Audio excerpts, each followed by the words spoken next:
wife or your husband. They're the best proofreaders. And, they'll give you constructive criticism. But majority of the time of your writing, majority of the comments will be criticism, but you have to take it as constructive criticism. So write what you want. There are people who hand people stories, oh, what do you think? And people will say, well, I don't know if that's going to sell. Oh, I don't know if that's going to make you the big money. I don't know if, you're going to make a dime off that. If you're writing to make money, don't do it. Write for yourself. Because that is when you'll become more successful. And if you don't become a millionaire doing it, then at least within yourself, you'll be successful with you. And you can look at yourself in the mirror and feel proud that you wrote something that you like. So my whole attitude is, I'm going to write what I like. It doesn't matter. I want to write it. I'm going to write it, and that's it. And if other people read it and they like it, that's just a bonus. You know what I mean? If I wrote a book and nobody liked it, I don't care. You can't write, for the masses. I mean, Tolkien didn't write for the public when he first started. He wrote for himself. So, and he was always honest with himself.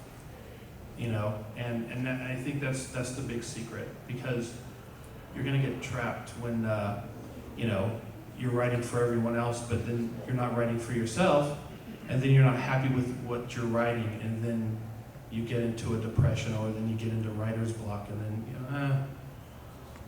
I don't feel like writing today. Oh, maybe next week I'll start writing. I'll start Monday, a brand new start, fresh. Next thing you know, it's a year that you haven't written a thing, And so you should always write every day, a little something, every day, no matter what, even if it's a sentence.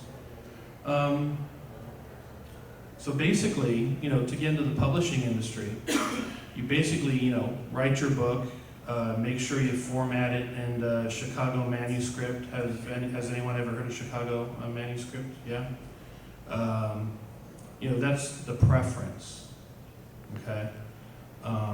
But it's not, I wouldn't say it's mandatory, but that's the preference for the big houses. I mean, I read The Road by Corman. Have you, anyone ever read that book, The Road? And I don't know, I was reading, I was like, really?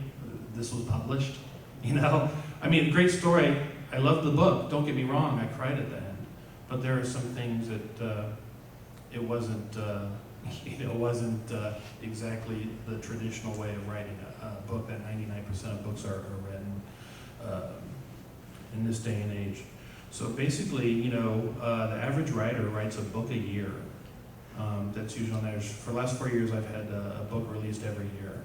I'm taking a break and doing it every other year until my kids are over 18. I don't have to worry about them anymore because now they're teenagers, so I feel I have to put more of a hammer down on them and more of an emphasis on watching them.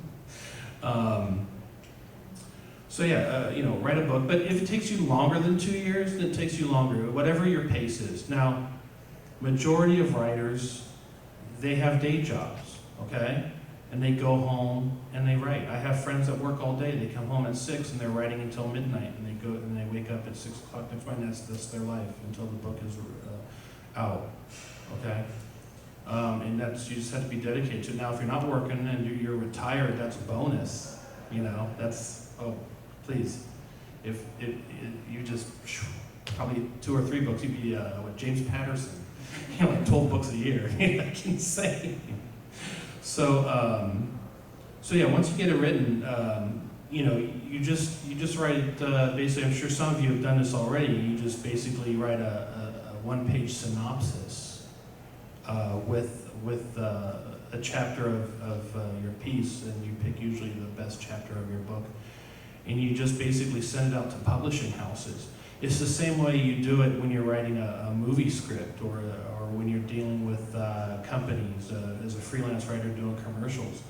A long time ago, before the internet and all this amazing technology like tablets and phones, they're like computers. I'm old school. My phone is, you would look at it and be like, wow, that's very old. You know, I mean, still haven't even touched a tablet. You know, that's how far behind I am in the times. This kind of technology has surpassed me about 4 years ago, you know. So, you know, this day and age, you know, it's easier. You don't need an agent, okay? There are people out there that'll say, oh, first you have to get an agent, and the agent has to approve your writing. Not with this day and age with technology. One of the job positions that's being left to the wayside because of technology is agents, literary agents. In 10, 15, 20 years, they're going to be non-existent. You need an agent if you're an actor, but not if you're writing a book, and especially not if you're writing a script. You don't know how many people I know in LA who sit at home and write scripts, okay? Some of them have gone to college to learn how to write scripts. Some of them went to Barnes & Noble and bought a script.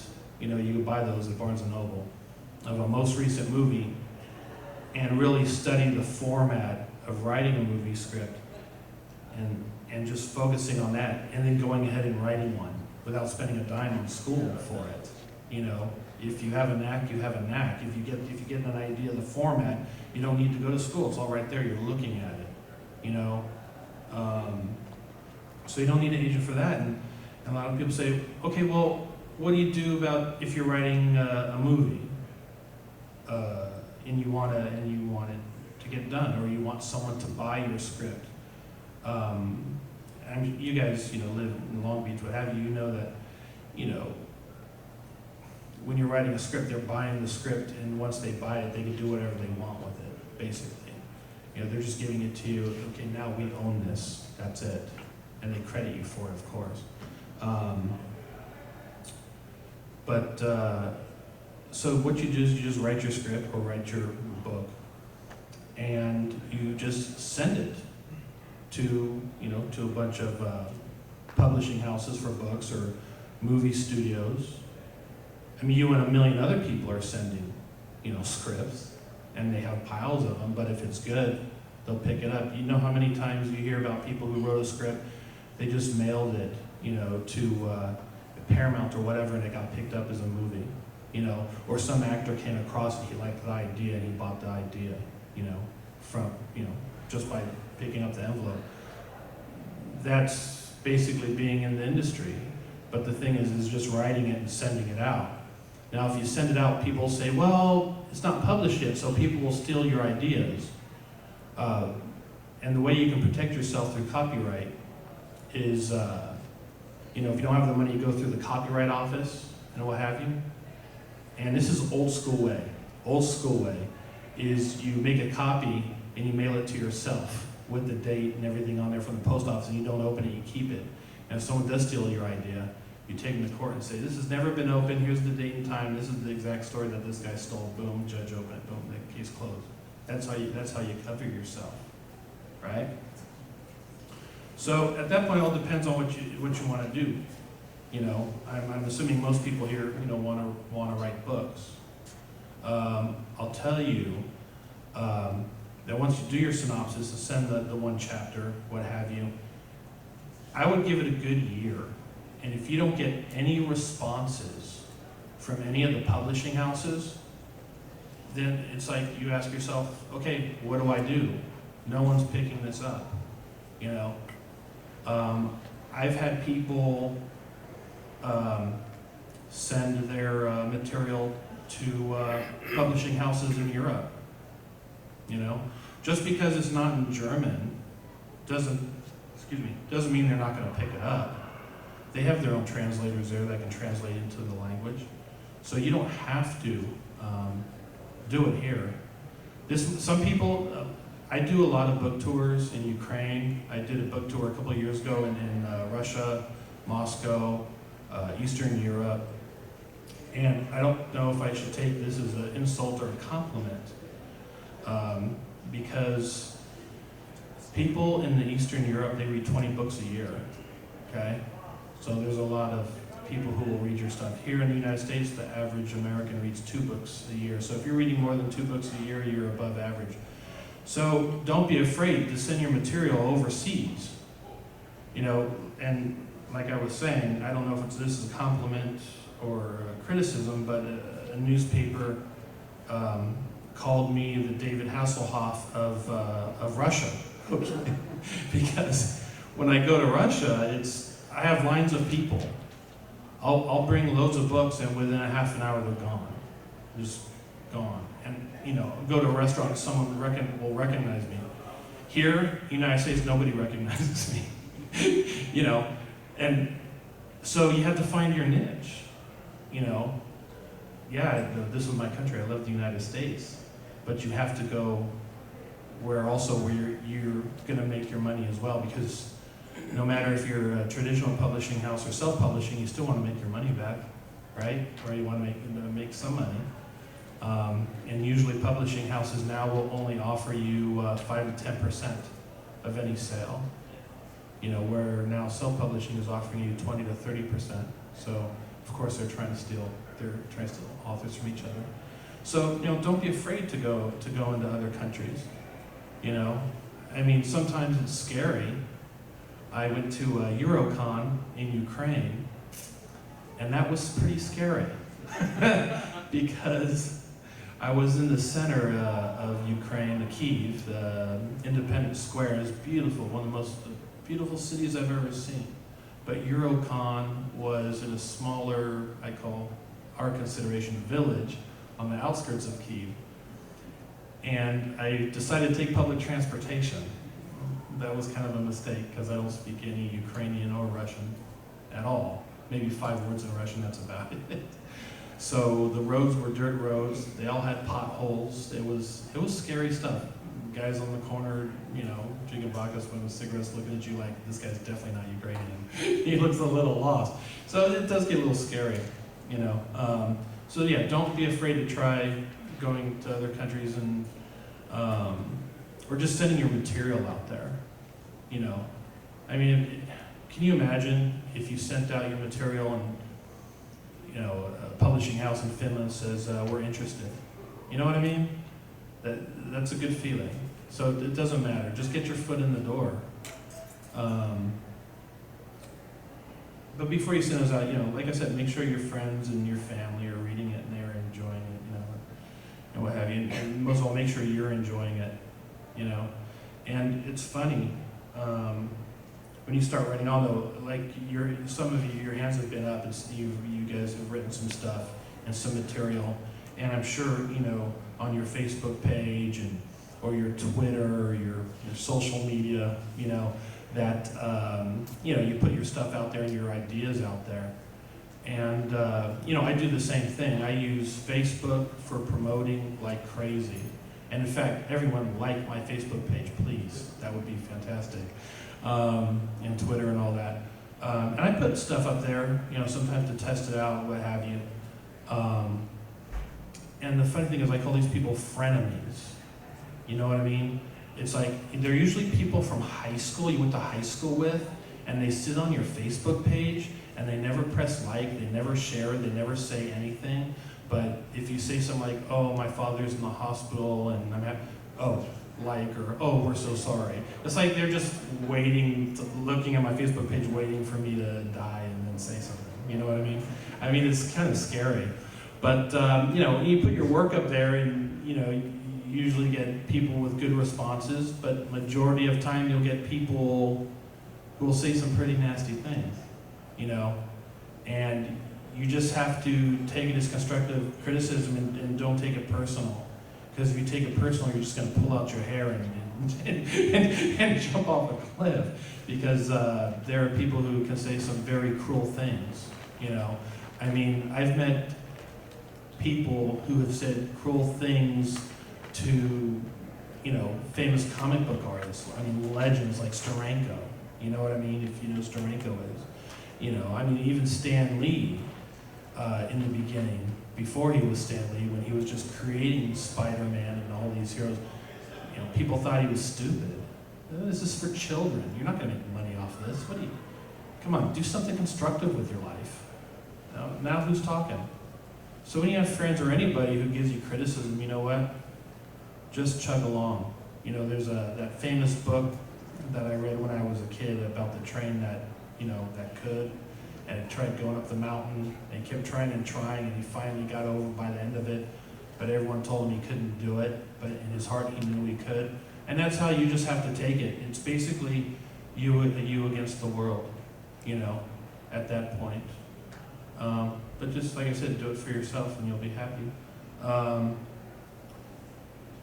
So I recommend this.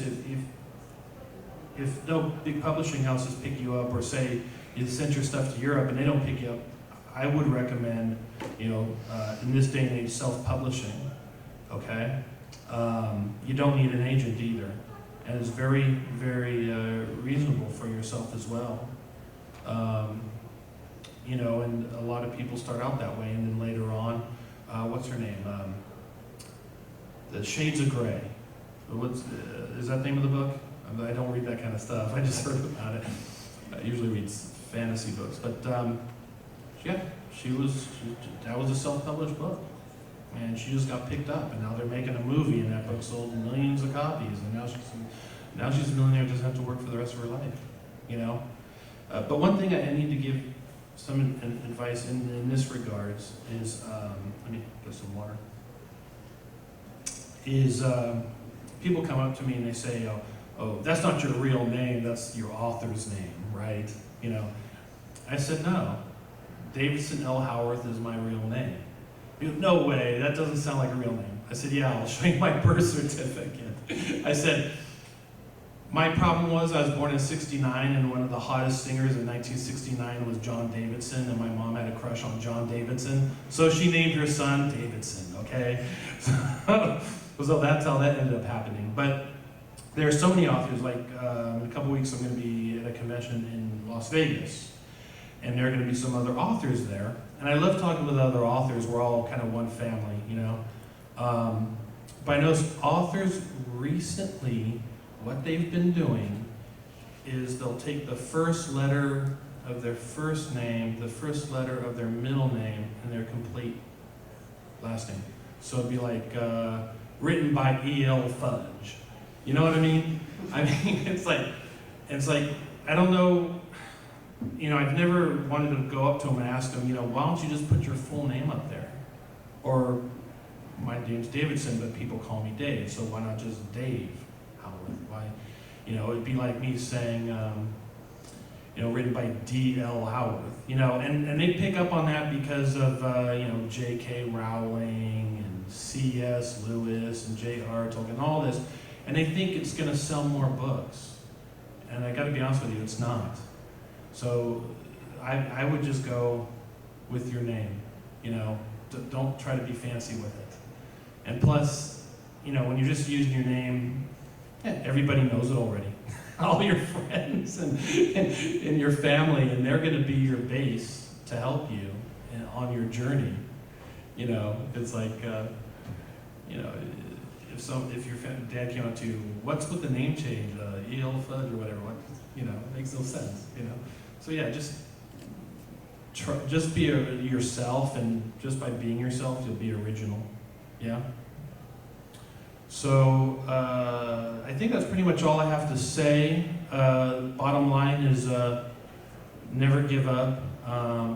You know, go for the big publishing houses. You don't need an agent, okay? And don't let some agent tell you that you need them, because he's like a used car salesman, and he'll want to get a big chunk of your percentage. Trust me, okay? And if you can't get into the big publishing houses, try Europe. You know, try Latin America. They're always buying stuff in the English language, because, believe it or not, for example, in Eastern Europe, all the universities' second language is English. You speak to any businessman, he'll tell you the language of business is English. So when I walk down the streets of Moscow, pretty much everyone I meet, I can talk to them in English, it's fine.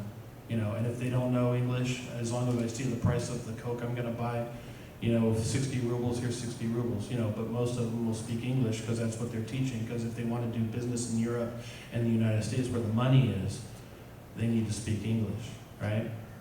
But as Americans, we realize that the money's in Europe and the money's in Russia and in Eastern Ukraine. Why do you think Transformers, the movie, started in Russia before it started here in the United States? Why do you think the Avengers started a week before in Europe, before it started in America? Why? Because in Europe, big money is being made there, not only for movies, but for books. And if you can get into a publishing house in Europe, you'll be fine. Yeah? So don't always look at home, to get into the business. Look abroad. And if that doesn't work, there's always self-publishing. I mean, how many people have sent materials to big publishing houses? Anyone out there? One? How many people have thought of self-publishing? Yeah? Okay, more people going that route. Because I'll tell you why. Look at these guys doing independent comic books. Okay? The guy next to me used to work for Zenescope. He's a starving artist. Literally. But you know what? He's selling 4 books out there. I'll buy them all up. And I'll like his Facebook page. And I'll like his website. And I'll buy his stuff. Because I know that he appreciates the support, and I realize how much he appreciates it, because I feel the same way. And that's the whole thing. Writers, artists, when you're bringing out your material, you have to support each other. It's funny. Sometimes I'll come here, I'll sell some books, but I'll end up buying more, end up spending more money than making it a convention, because I'm going up to these guys with their booths, selling their independent comic book. Some of the material I like, and some of it's so-so. But you know what? When I do my convention tours, I always walk up to their booth. Hey, I know you don't remember me. I was here last month. I was the guy who writes the Dragon of Prowley, the Defenders Prowley, the fantasy book. Oh yeah. I bought your stuff. I just want to let you know it's great. It's good stuff. Keep it going. Even if I just thought it was okay, just to boost up his spirits. You know what I mean? Because everybody, they need it. And eventually, you guys are going to be in that same position. And you're going to feel good, when someone buys your stuff. And these independent comic book guys out there, I'll pick up their stuff before any Marvel DC stuff, And some of the stuff is much more edgier, because they have no restraint. They can write whatever they want, I mean, granted, I grew up a Captain America